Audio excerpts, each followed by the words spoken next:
Welcome back to the deep dive. One thing we see everywhere online these days is this whole idea of like retiring on passive income. Oh, yeah, absolutely. It's like quit your job, travel the world, all funded by your investments. Sounds amazing, right? Total dream, right? But we wanted to get past the hype, and really look at what it takes to make this dream a reality. So we're diving deep into the source material today. It really breaks down the practical side of passive income. Yeah, exactly. No get-rich-quick schemes here. We're going to unpack what passive income really is, look at the numbers you actually need, and the effort to build it. Yeah, and hopefully by the end of this deep dive, you'll have a much clearer idea if this whole passive income thing is, a real possibility for you. So let's start with the basics. How does our source define passive income? Well, they basically say it's money you earn with minimal daily effort, but, and this is important, after you put in some serious time or money up front. Right, so minimal, not zero effort. There's always work involved, especially at the beginning. Exactly. It's like they use this analogy of owning rental properties. Sure, you get those rent checks, but then, boom, a pipe bursts at midnight, or you're suddenly haggling with a plumber named, Derry over the phone. I feel like we've all had that plumber, Gary. Right. So even if you hire someone to manage the properties, you're still involved. It's not completely hands-off. Gotcha. So the image of sipping cocktails on a beach. Yeah. Maybe not the full picture. Okay, but let's get into the nitty-gritty for you. The numbers.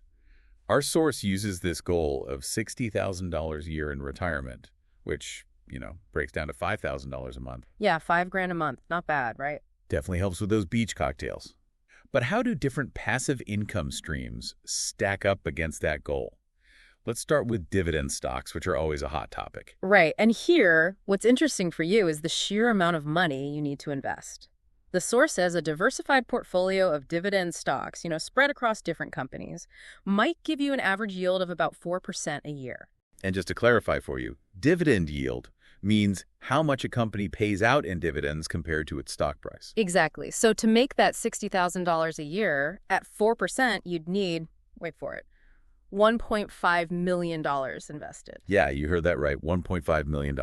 Makes those easy passive income headlines seem a little misleading, huh? For sure. And the source brings up some really important points, too. You got to factor in taxes on those dividends. And, companies can and do cut dividends. Remember what happened with AT&T? Oh, yeah. Definitely wasn't expecting that one. So 4% isn't always a sure thing. It highlights the need for either, investing for the super long term, like decades, or boosting your income now so you can invest more. Or, like the source suggests, maybe a combo of different income streams. Makes sense. Spread that risk around. Okay, so we've seen the kind of money needed for dividends. Now let's look at another popular one, rental properties. The source estimates, on average, you might make about $500 profit per month from one rental unit. So to hit that $5,000 monthly goal, we're talking 10 units. 10. Suddenly that hammock looks a little further away. Right, Yeah. Definitely more to manage, even with the property manager, which, by the way, the source says will eat into your profits. True. And each property has its own whole set of, responsibilities, repairs, tenant issues, the whole 9 yards. It's not passive in the same way as just owning stocks. Right, definitely a different kind of beast. And then there's online stuff, like blogs, YouTube channels. The source calls these digital assets, and they can be kind of a wild card. Yeah, they definitely can. The potential is there. But it takes so much effort up front to create good content, build an audience, and then, stay relevant because the internet moves so fast. It does. And like the source says, if your passion is competitive, underwater basket weaving, you might not see huge profits. Probably not, no. But what's cool for you is that once they're up and running, these digital things can scale really well, and they usually don't have those ongoing costs like physical properties do. Interesting. So lower costs, but higher initial effort to get them going. Okay, so building these passive income streams isn't a walk in the park. The source talks about this build phase, which they hilariously call the grind before the chill. So what are the key steps in this phase? Okay, so first up, and this is huge, you got to actively increase your income. Budgeting and saving are important, of course, but cutting back alone probably won't get you to your goals fast enough. Right, you need more fuel for that investment engine. Exactly. So maybe it's a promotion at work, a side hustle, freelancing, anything to bring in more money. Makes sense. More money now equals more to invest later.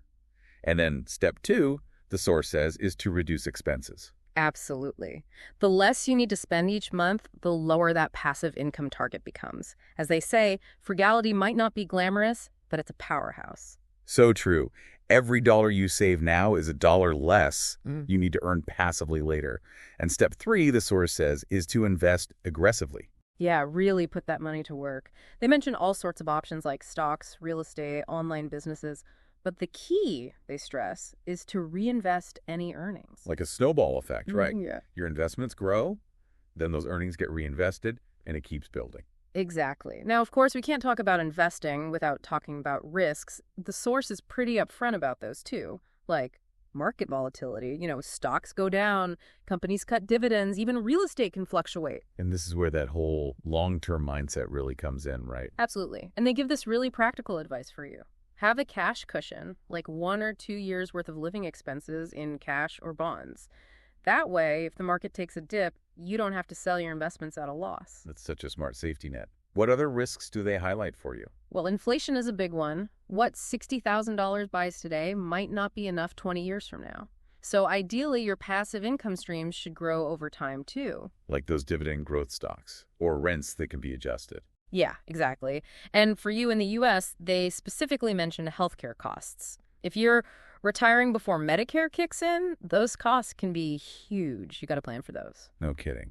And lastly, they warn about lifestyle creep, which I think we've all experienced. No, for sure. You start out super disciplined with your finances, then gradually your spending increases as you earn more or your friends are spending more, and it can derail your whole plan. It's a good reminder to stay grounded even when things are going well. Now, the source also goes into these different FI movements like FIRE, slow FI, barista FI. Can you break those down for you? Sure. So FIRE, financial independence, retire early, that's all about saving a huge chunk of your income, like 50% or even 70%, so you can retire really early, maybe in your 30s or 40s. Pretty intense, but sounds appealing to some. Definitely. The trade-off is, living really frugally during your prime earning years. Then there's slow FI, which is like a more chilled out approach. Slow and steady wins the race, right? Exactly. You're still working towards financial independence, but you're not in a rush. You're enjoying life along the way, maybe working part-time. It's more about like a natural progression to financial freedom. And then there's barista FI, which I kind of love the name of. Yeah, it's great. So with barista FI, you have some passive income, enough to cover a good chunk of your expenses, but maybe not all of them. So you take a low-stress job, maybe for the benefits or just to have some structure. It's like FIRE, but for realists. Like that, FIRE for realists. So different paths for different folks. Now, to make this all a bit more concrete, the source gives some real-world examples. Let's start with Susan, the dividend investor. Right. So Susan spent 20 years building up this huge portfolio of dividend stocks, and now it's worth $1.2 million, bringing in about $48,000 a year for her. Wow, that's impressive. Yeah. She lives frugally, her home's paid off, she travels using rewards points, and she doesn't have to work a traditional job. What's cool for you to see is that, she focused on these stable dividend-paying companies, and it paid off, literally. It did. Then we have Ray and Kim, the real estate power couple. These two spent 15 years building a portfolio of 12 rental properties. They're making about $12,000 a month in rent. But after expenses and property management fees, their take-home is around $6,000 a month. Not too shabby. Not at all. They retired to Costa Rica, but they still spend some time each month managing those properties remotely. So it shows you that, real estate can be more hands-on, even in retirement. Good point.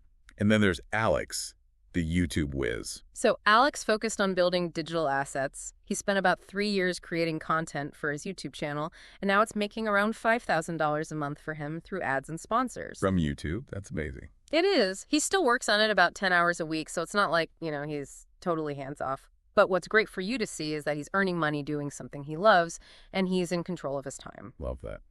Okay, so we've seen these different paths, and now, for you who are just starting out, maybe thinking, okay, but how do I even begin? What does the source recommend? First things first, you got to build that emergency fund. Aim for 3 months of living expenses in cash or a super accessible account.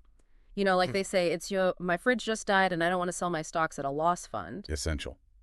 Once that's in place, what's next for you? Start investing early, even if it's small amounts. They suggest $50 a month into low-cost ETFs, a robo-advisor, or a Roth IRA. Time in the market is key here. Compounding is your friend. Big time. And they also say to really explore those different passive income streams, learn about dividends, research real estate, dabble in content creation, see what clicks for you. Test the waters. Exactly. And they really hammer home this point about increasing your income and cutting expenses. Those two things will supercharge your progress. The dynamic duo. For sure. And last but not least, be consistent and reinvest those earnings. This is a long game, remember? Marathon, not a sprint. Okay. Okay, as we wrap up, what's one big takeaway from the source that you think is super important for you to remember? I think it's this whole idea of what retirement on passive income actually looks like. A lot of people who achieve this level of freedom, they don't just stop working altogether. They often shift to passion projects, consulting, or part-time gigs they enjoy. So it's not just about, sitting on a beach doing nothing. It's about having the choice to do what you want. Exactly. It's about freedom and control over your time. So can you retire on passive income? It sounds like the source says, yes, but. Yeah, there's a but. It takes a solid plan, a whole lot of patience, realistic expectations, and, as they hilariously put it, a love for spreadsheets. Always those spreadsheets. But on a more serious note, they end with this really thought-provoking question, which I want to leave you with. Okay, hit us with it. If you achieved passive income, what would you actually do with your time? Beyond just not working? What passion project, what deep interest would you pursue? And how does knowing that answer shape your approach to building passive income now? Such a good question. It's not just about the money. It's about what that money enables you to do and who it allows you to be. Food for thought. Thanks for joining us on The Deep Dive. Yeah, thanks everyone. We'll catch you next time.